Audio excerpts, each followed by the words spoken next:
Test 2. You will hear a number of different recordings and you will have to answer questions on what you hear. There will be time for you to read the instructions and questions, and you will have a chance to check your work. All the recordings will be played once only. The test is in 4 sections.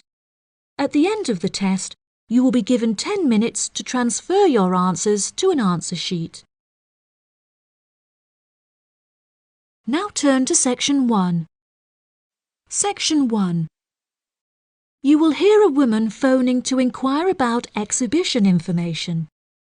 First, you have some time to look at questions 1 to 4.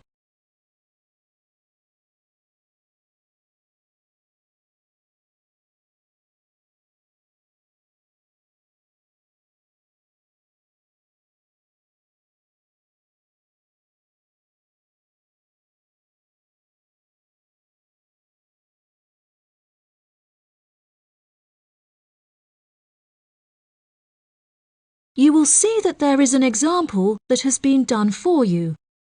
On this occasion only, the conversation relating to this will be played first. Good morning. You're through to the events coordinator at the Birmingham City Council. How may I help you? Hello there. My husband and I are interested in purchasing tickets to the automobile exhibition, but I couldn't find many details about it on your website, and I was wondering whether you could provide me with some more information. Does it open in June? The purpose of calling is to purchase tickets, so purchasing has been written in the space. Now we shall begin. You should answer the questions as you listen, because you will not hear the recording a second time. Listen carefully and answer questions 1 to 4. Good morning. You're through to the events coordinator at the Birmingham City Council. How may I help you? Hello there. My husband and I are interested in purchasing tickets to the automobile exhibition, but I couldn't find many details about it on your website, and I was wondering whether you could provide me with some more information. Does it open in June? Yes, of course, madam. The exhibition will take place during July and will showcase the history of automobiles from the very first commercial car in the late 1800s all the way through to the present day. Is the exhibition open for the duration of July? No, madam. The exhibition will last 3 days, from the 1st of July to the 3rd of July, and then the cars will be taken to another exhibition. Okay. Does the exhibition focus on a certain manufacturer? No, it will showcase a wide range of manufacturers. Wonderful. I'm ever so fed up of going to these shows and only seeing one manufacturer. Are there any opportunities to sit in or even drive the cars? There will be many opportunities for you to sit in the cars. However, some of the cars will only be available to observe. We are yet to be told whether any of the antique cars will be available to drive. However, there will certainly be an opportunity to test driving some of the more modern cars on a purpose-built track. That sounds like great fun. I mustn't forget to bring my camera, or my husband will never forgive me. I'm afraid to say that cameras are actually strictly not allowed to bring into the exhibition. There will, however, be a section where a professional photographer will be available to take photos of you sitting in a car in period clothing. Well, that sounds like it could be fun, but I assume the photos won't be free. On the contrary, one free photograph is included within every ticket, but each photo after this will cost £5. Before you hear the rest of the conversation, you have some time to look at questions 5 to 10.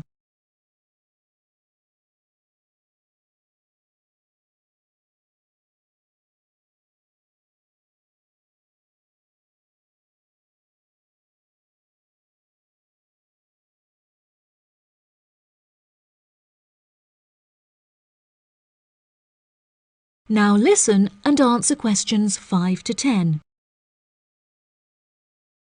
That's a nice surprise. Not many things are free anymore. I've been asking around about the ticket prices, but I haven't yet had a definite answer. Is it correct that the tickets are £100, whether you buy them now or on arrival? I'm afraid not.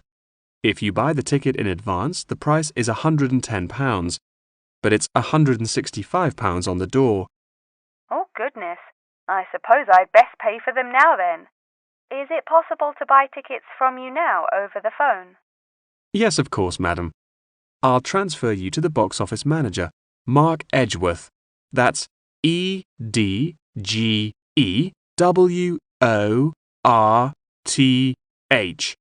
And he will probably need to take your credit card details and some personal details. Yes, that's fine. Before you transfer me, I just need to ask a few more questions. Will the exhibition be held in the Birmingham Exhibition Centre? I think that's where I went last time. No, madam. The Birmingham Exhibition Centre is currently undergoing some renovations, so this year all exhibitions will be held in the Summer Palace. Summer Palace? I'm not entirely sure where that is. Well, it's not too far from City Centre. Once you're in the centre, you should be able to find signs for the palace.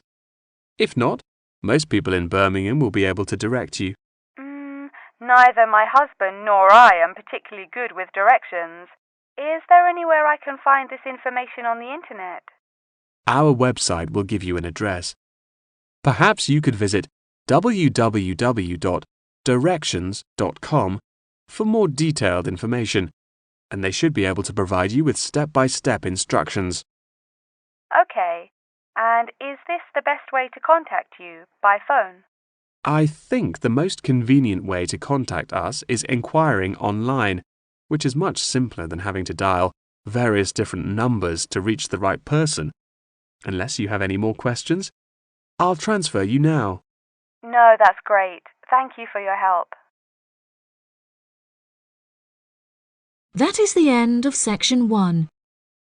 You now have half a minute to check your answers.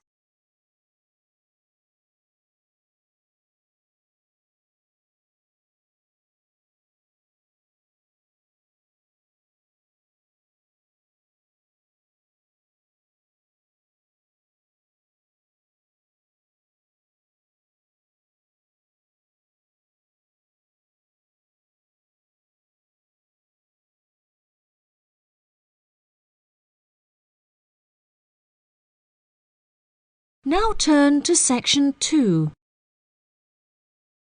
Section 2.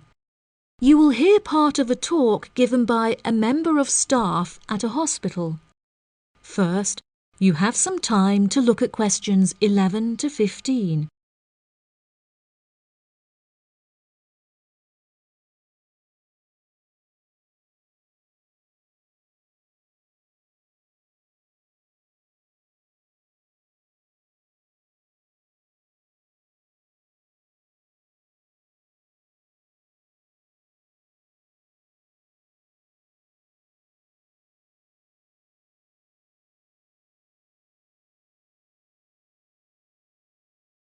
Now listen carefully and answer questions 11 to 15. Hello, and welcome to the homepage for the Healthy Hearing Medical Clinic and Surgery, where we'd like to share a little more information about the services we provide and more. Our hospital is one of the leading specialised hospitals in the United Kingdom, attracting the very best healthcare professionals from around the globe. Not only are we a leading medical practice, but we are also the only hospital in the United Kingdom dedicated entirely to the treatment of and research into the curing of hearing loss. Our facilities and staff here are renowned across Europe, attracting thousands of patients a year. Our consultations can number anything up to 11,000 patients a year. However, we aim to treat around 5,000 patients a year so as to maintain and ensure the quality of our services. Our patients are guaranteed the highest standard of care, as well as the use of our first-class facilities. All patients requiring overnight treatment are provided with their own private room with ensuite facilities, as well as a state-of-the-art entertainment center, which includes a flat-screen LCD television and PlayStation. Appointments with our healthcare professionals can be made at any time during the week, with female doctors available between 8 a.m. and 11 a.m. If you need to see a doctor outside of these times, please visit the Out of Hours page of our website for more information. Our doctors are all trained to an exceptionally high standard and practice a vast array of specialities. Mr. Roberts is a fully qualified ear and throat specialist. Mr. Edwards is a pediatric hearing specialist, while Mr. Green specializes in reversing hearing loss. For more details about our people, please visit the staff members page on our website. During a consultation, doctors will sometimes decide medication is required, for which patients should receive a prescription. There are several pharmacies within the city. However, we recommend that patients use the pharmacy housed within our healthcare facility. Our in-house pharmacy is well stocked at all times. Our products are competitively priced, and our pharmacists are on hand to help and advise from 8 a.m. until 10 p.m. from Monday to Saturday, and from 9 a.m. until 12 p.m. on Sundays. If you require any help outside of these hours, please see our Out of Hours page on the website. Since the Healthy Hearing Medical Clinic and Surgery also functions as a teaching hospital, we aim to provide our students with every opportunity to expose themselves to medicine in practice. Therefore, we would like to encourage our patients to give their consent for a medical student to attend their consultations. If our patients are not comfortable with this, there will be a form at reception where patients will be able to opt out. Before you hear the rest of the talk, you have some time to look at questions 16 to 20.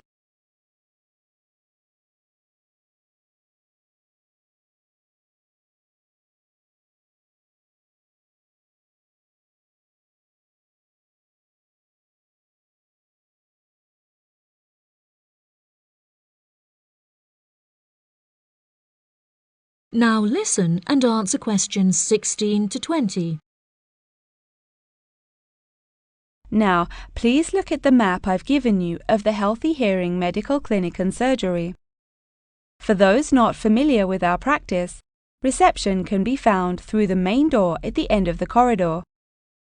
If your consultation is booked with Mr. Green, you need to go through the main door and turn right by the nurse's desk, and his office is at the end of the corridor on your left-hand side. If you need to alter any of your personal details, please visit our secretary at the Office for Medical Records, which you will find next to the therapy room. If you're awaiting surgery, please first check in with reception before taking the first door on the right after you enter the clinic. Finally, in the event that you feel disappointed with any of the services we have provided, or have any further questions, please locate our manager's office, which can be found near the Office for Medical Records and between two closets. If you have any more questions about the Healthy Hearing Medical Clinic and Surgery, please do not hesitate to contact us on 01 256 111 111. That is the end of section 2. You now have half a minute to check your answers.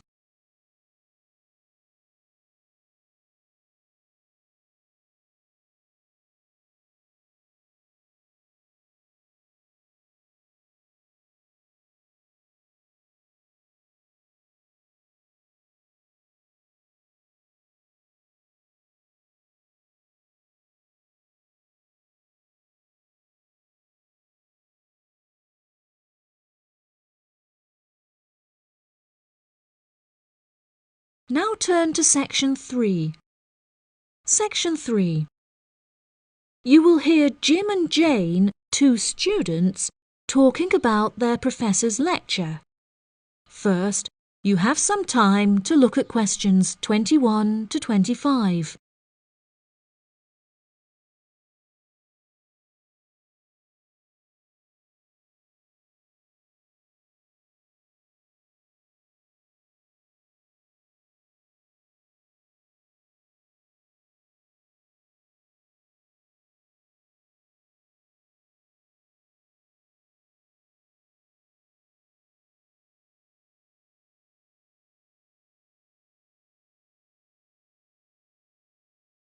Now listen carefully and answer questions 21 to 25. Jane, what did you think of Professor Morgan's lecture? I don't know about you, but I find it incredibly difficult to believe that light influences the environment as much as he says. I've never seen any journal articles, websites or anything that verifies his arguments. It's stupid. On the contrary, I've seen a great deal of research supporting his argument from a wide range of renowned scientists.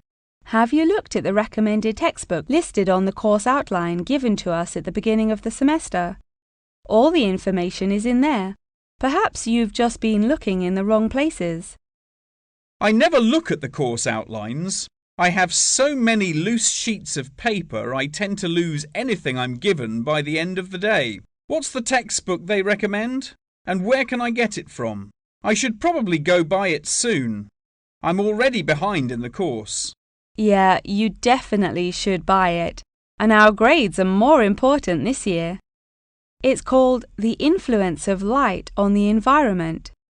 You should be able to find it in the bookshop on campus. If not, they'll order it within 2 weeks. In the meantime, you should read up on Ken Simpson's work. He argues that in order to protect natural habitats, governments should endeavour to turn off lights in cities at night. Well, that's controversial. I doubt any government would be willing to do that any time soon. I imagine roads would become quite dangerous without street lighting. For this issue, Dave Kepler suggests they could just replace the existing lights with more environmentally friendly bulbs. They could even install solar-powered lights. That way, roads will be more eco-friendly while maintaining safety. Although I guess they wouldn't be particularly effective in colder countries, especially during the winter. That's quite a good idea, actually. The price of solar power is supposed to be on par with electricity within the next few decades, and it was on the news this morning. I've also heard that, according to Sharon Gray, in countries with more sunlight, insect-eating animals tend to be smaller in size. Since there are fewer insects, and the remaining insects produced a smaller number of eggs. Yeah, I think I read somewhere that sunlight also has a negative effect on the quality of water, but I'm not sure I believe it. In many hot countries, particularly developing countries, there is a lot of water pollution caused by factories rather than sunlight. Nevertheless, Maria Jackson says that in direct sunlight, the surface of the water becomes more translucent. Therefore, it affects the amount of sunlight that aquatic insects can absorb.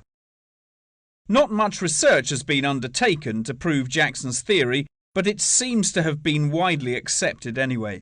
I've never heard of that. I'll have to look it up on Google. The only other theory I've studied is Barbara Swallow's study on how declined insect population adversely affects the frog population. Not that I'm complaining. I hate insects, especially spiders. You have arachnophobia? I never would have guessed. Didn't your brother have a pet black widow spider? Yes, he did, and I hated it. It escaped from its cage once, and we never found it. I had nightmares for months. Before you hear the rest of the conversation, you have some time to look at questions 26 to 30.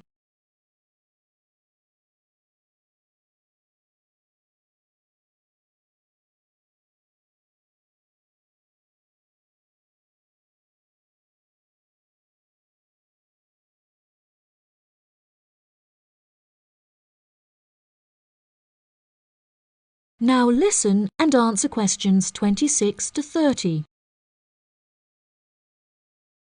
Okay, now I'm getting goosebumps. Let's change the subject. What's your stance on natural and artificial light? Honestly, I'm not sure it makes much difference which one you use. Species will die out either way. I think the real argument we should consider is global warming and protection or replacement of finite fuels.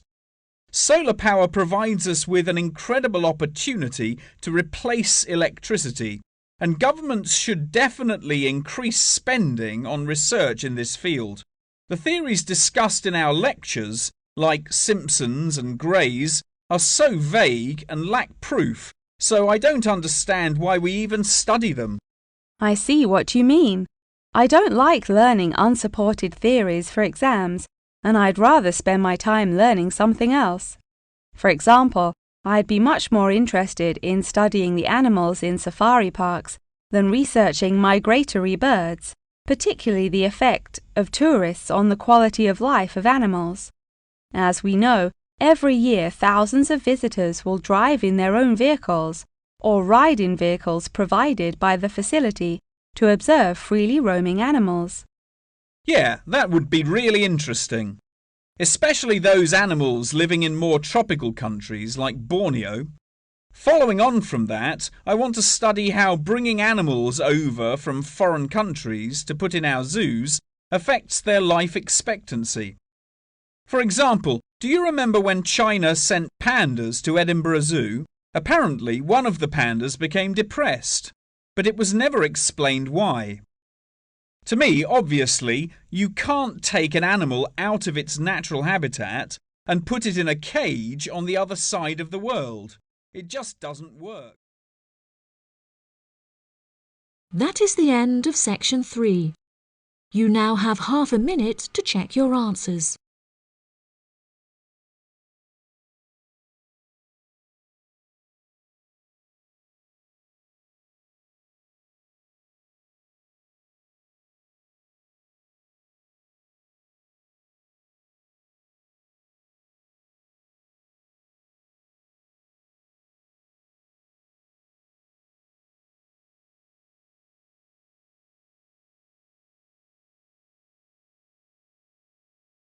Now turn to section 4. Section 4. You will hear a talk on the history of football in Great Britain in the 19th century.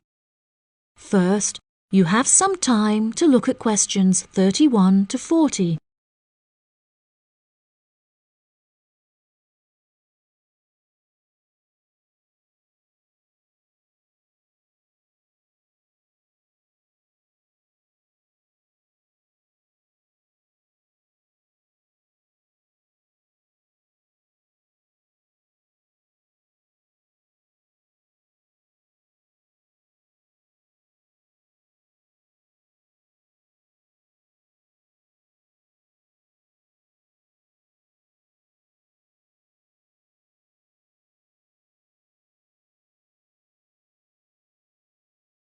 Now listen carefully and answer questions 31 to 40. Great Britain is often hailed as the home of football, with talented players travelling from far and wide to play for teams in the English Premier League, one of the most popular football leagues on the planet.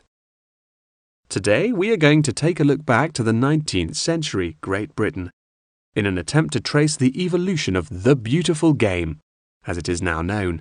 Prior to the 19th century, the game featured a wide variety of local and regional adaptations, which were later smartened up and made more uniform to create our modern-day sports of association football, rugby football, and Ireland's Gaelic football. Even up to the mid-19th century, Shrovetide football, or mob football, was still widely practiced. According to the rules of mob football, there were no rules. A player could legally use any means whatsoever to obtain the ball, such as kicking, punching, biting, and gouging, with the only exceptions being murder and manslaughter.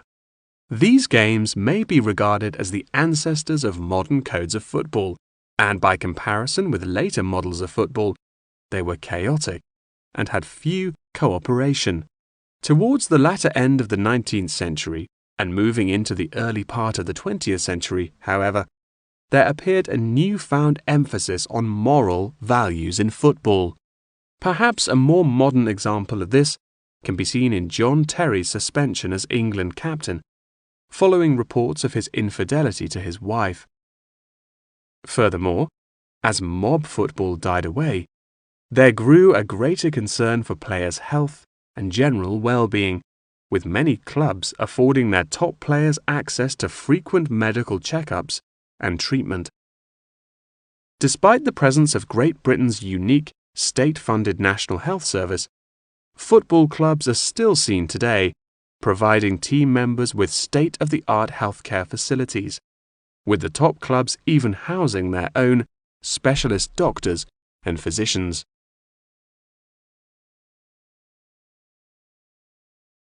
Today, football is a key feature of school children's day-to-day education, particularly for boys. With the help of football associations, all schools in the UK are boasting their own football teams. This mainly comes as a result of pressure put on schools and the government by concerned parents, who felt that football education taught their children valuable lessons and indeed vital life skills, such as teamwork and a drive to succeed. Nowadays, many of the UK's top football clubs provide training facilities and outreach programs in an attempt to educate the nation's aspiring youths. As I previously mentioned, it was only during the 19th century that football in its uniform concept truly began to emerge, with footballers previously playing according to their own versions of the rules. However, it was not until the early 20th century that different players actually began to play according to these standardized rules. Prior to the 19th century, football was played by all the major English public schools, including the likes of Eton College, Winchester College, and Harrow. In 1848, there was a meeting at Cambridge University in an attempt to lay down the laws of football. Present at the meeting were representatives of each of these major public schools, whom each brought a copy of the rules enforced by their own individual school's rules of football. The result of the meeting was what is now known as the Cambridge Rules, thereby uniting the rules from across the country into one simple document. However, the Cambridge Rules were not liked by all, and a new set of rules, Thring's Rules, compounded in the book The Simplest Game, became commonplace among dissenters. Across the country, improvements in infrastructure and public transport had a knock-on effect of dramatically increasing attendance to football games. Football quickly became a social event where spectators would meet friends, drink tea, and chat about the good old days. As football became more and more popular, it was decided that more money should be invested in maintaining the quality of pitches, amongst other things, and there was even talk of installing seating for spectators. However, the question of who was to foot the bill quickly became a divisive issue, with many believing that the government should fund football's development as a national sport. But in the end, the onus fell upon Britain's local and regional football clubs for the funding and development of the Football Association. They became responsible for the upkeep of football grounds, began to pay their best players a small salary, and organised competitions against other local and regional teams. And there began England's Football Association, or the FA, as we know it in its current form, the governing body of football in England. As the FA continued to grow and accumulate greater wealth, it was able to attract more and more talented young men from across the country, before finally accepting professional talent in the early 20th century. Today, football is played at a professional level all over the world. Millions of people regularly go to football stadiums to follow their favourite teams, while billions more watch the game on television or on the internet.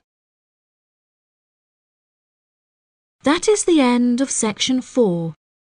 You now have half a minute to check your answers.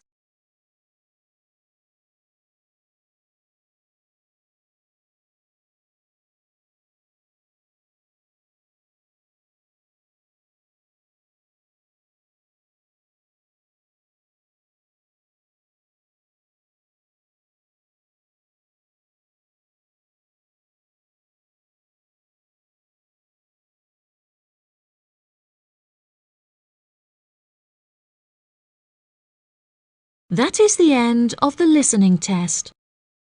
In the Ielts test, you will now have 10 minutes to transfer your answers.